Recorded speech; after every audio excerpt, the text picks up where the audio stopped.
Hi friends, welcome to my channel. I am Sunique. It's the 1st of August today, so Merry Lammas or Lunasa if you follow the Sabbats. I've got my little piece of lovely Labradorite here. Oh, love it. I have Danu, my little Danu tea light holder. I wonder if you can see that. Whoa. That might be dangerous, hold on. There we go.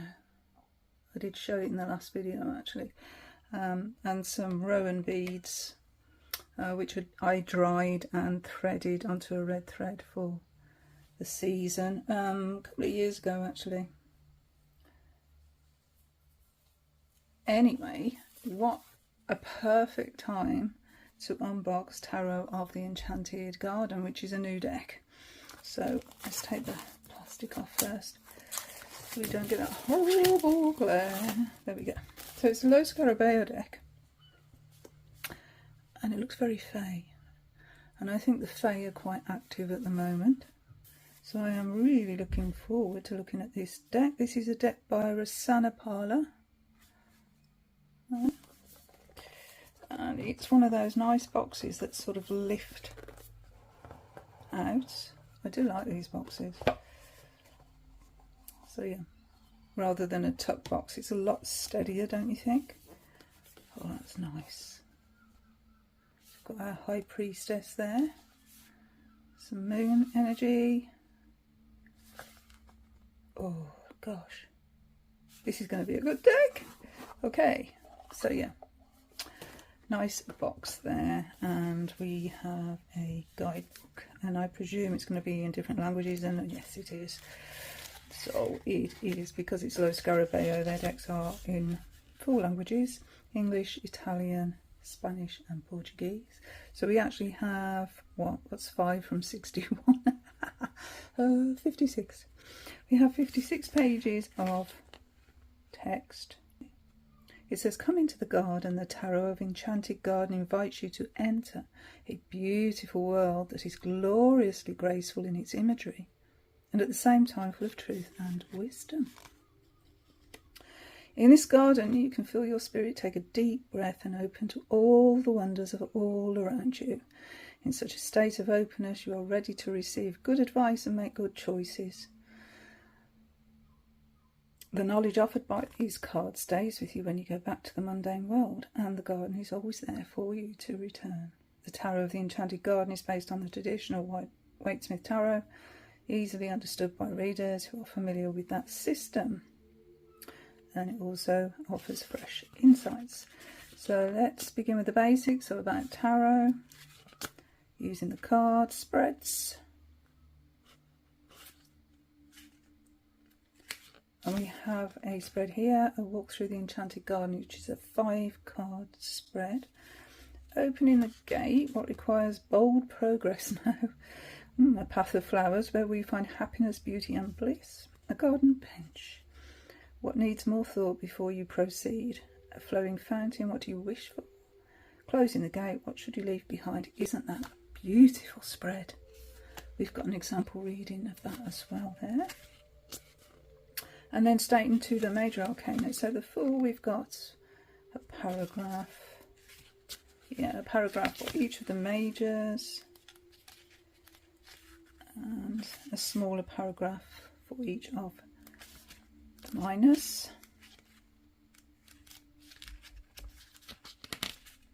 Yep, that's everything. Yep, up to the King of Swords. So it's a different, where does it go? It goes, let's have a look.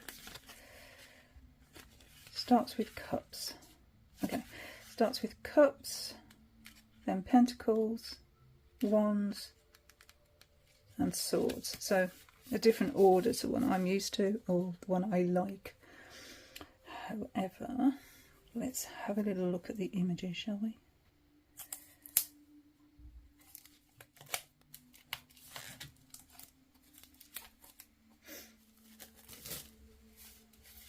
Okay, so we've got a face card.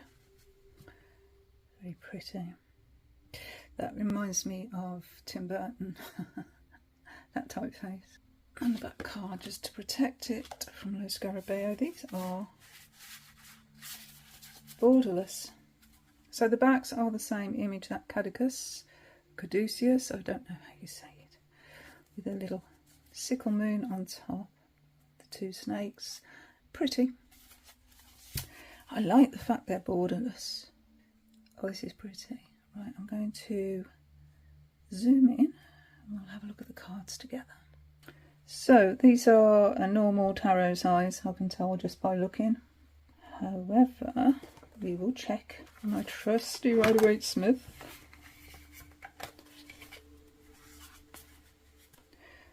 Yeah, just maybe actually a tiny bit bigger, and because they're borderless, we've got more image. I mean, I say borderless, they have got little cut off really. If you can see it. Oh, look at the cat. Oh, oh, it's not a dog, it's a cat. Oh, that is cool. And it looks like we've got a signature as well in the bottom right corner there. Or a sigil. It's possibly a sigil. That's interesting. And we've got sort of sepia tones with little colour accents. I like this cat though. This is going to be a fairy deck, I think.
Okay, so that was the walkthrough, and what do I think? Well, if you like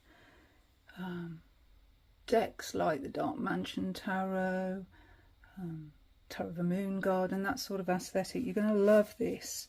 I like the fact that it's not all colourful, that it's got sepia tones and then it's got accents of colour, so it can actually draw your eye to different parts of the imagery that way, you know, if you were doing a reading. It's non-confrontational deck, in my opinion. I think it's very gentle, got beautiful gentle energy to it. Not many of the characters have their eyes open, I noticed that. Even the horses, not all of them have their eyes opened. In the knights, this one has got a sort of a mask thing on it, so you can't see their eyes anyway. Let's see if I can find another one. I mean, even the sword suit, look at the size of that fish. Even the sword suit isn't confrontational. It's it feels very gentle energy, this one. I mean, look at the fish there. They're just such flowy, beautiful flowing lines.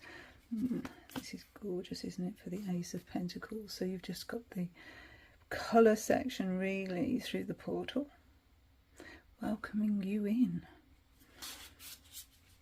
Even the sad cards are beautiful. But yeah, I like it very much so. But then I really like Tim Burton, so this is sort of reminiscent of Corpse Bride and that sort of aesthetic. I mean, this has no eyes here on the horse either. I think I only saw eyes on one, and I think that was the Pentacles. Was it Pentacles or was it the Swords? Let me see.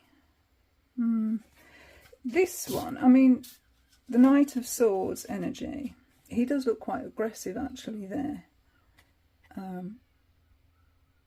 And you can see this shape on the forehead there, which sort of lends to the air element, I think. But that horse is a bit plump to be flying. But anyway, I would have thought it would have been like a more streamlined horse for the page of the Knight of Swords, personally. But even our Queen of Swords, that normally comes across as quite severe, doesn't look so much here.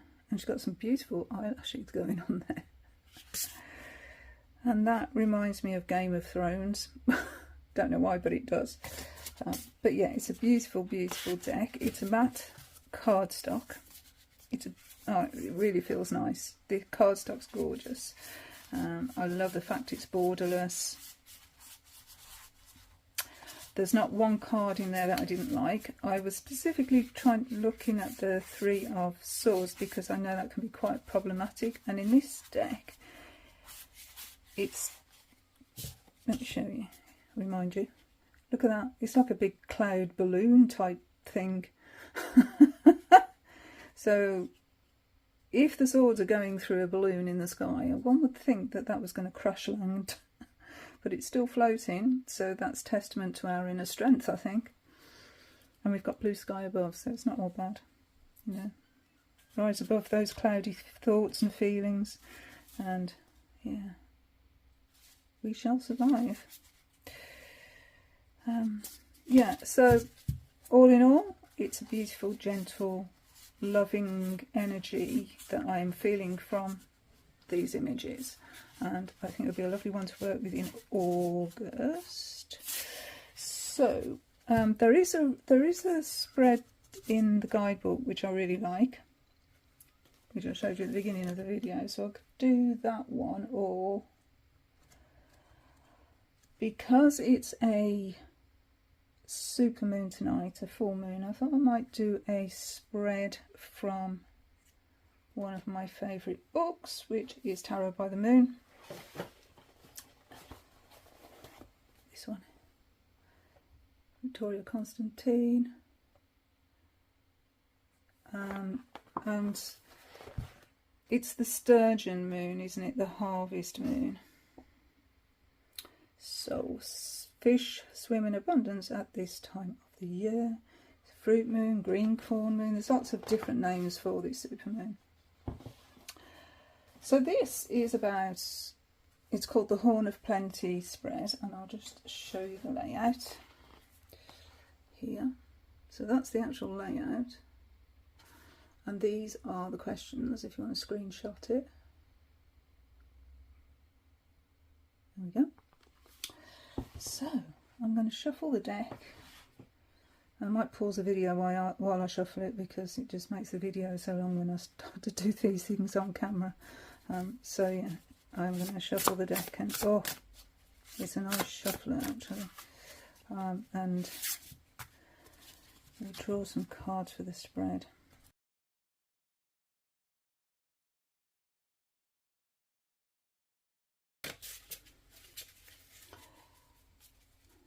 So this is a bit of a gratitude spread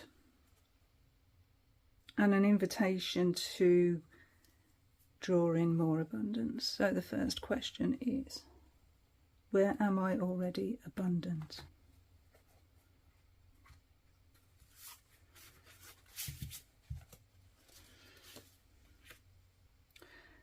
And we have the Two of Pentacles. What can I focus on that will help me reach my goals?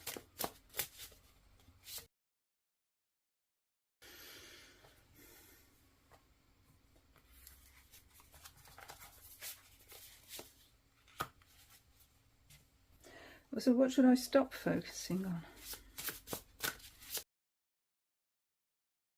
Focusing on.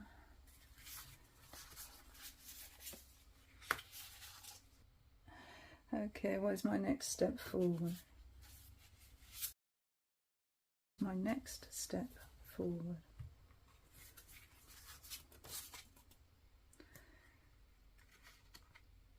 Ten of Swords.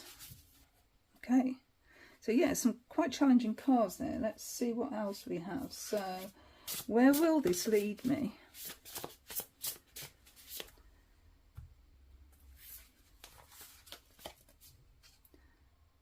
Ooh.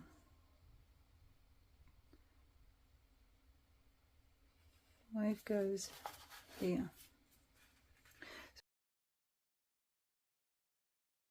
6. What's on its way to me now? What's on its way to me now? What's on its way to me now? Guidance from my higher self.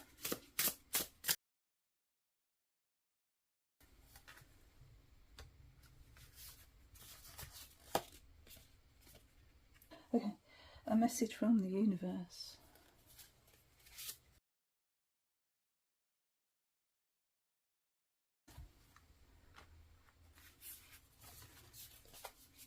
Here, card 1. Where am I already abundant?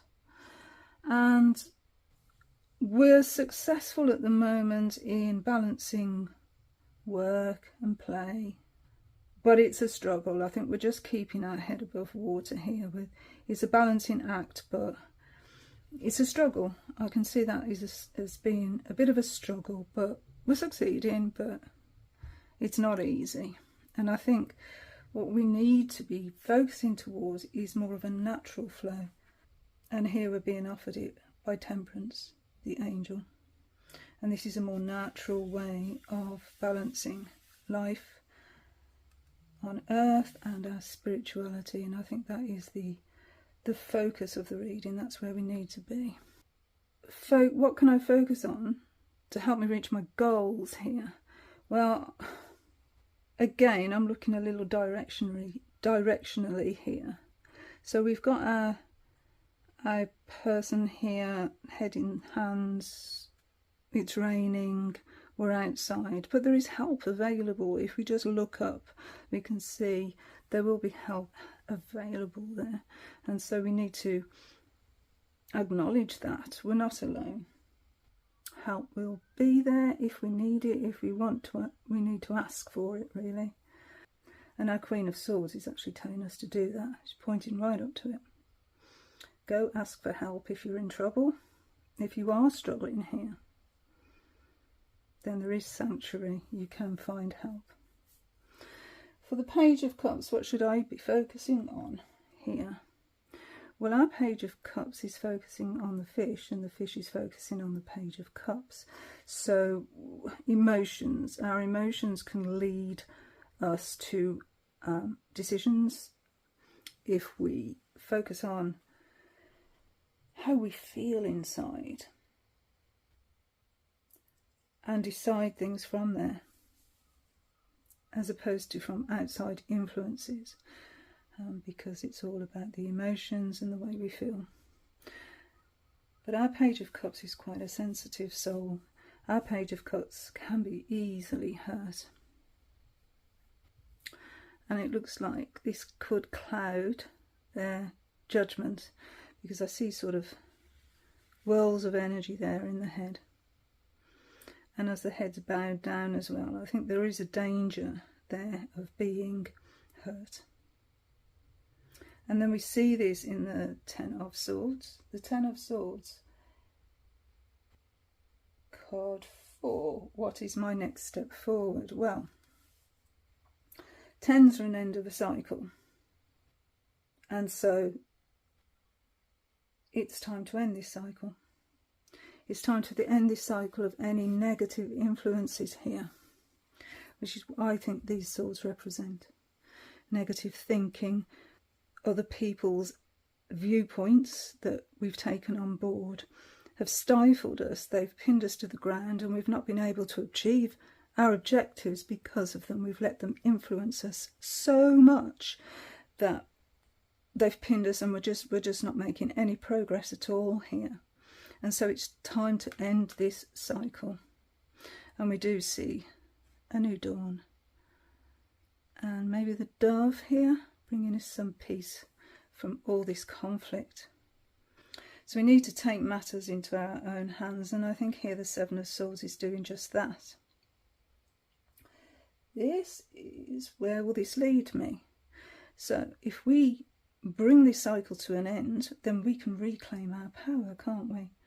We can leave behind those negative influences here, just let them go and just take our own power back.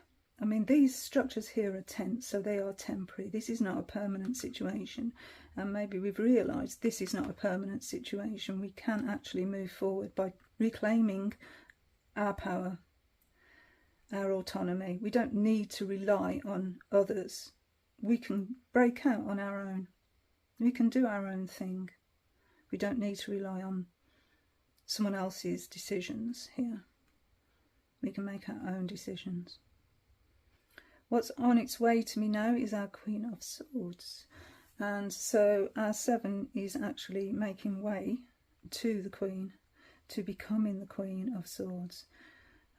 A wonderful, wonderful energy of discernment, of understanding the truth of a situation, seeing things crystal clearly and making decisions from that crystal clear viewpoint.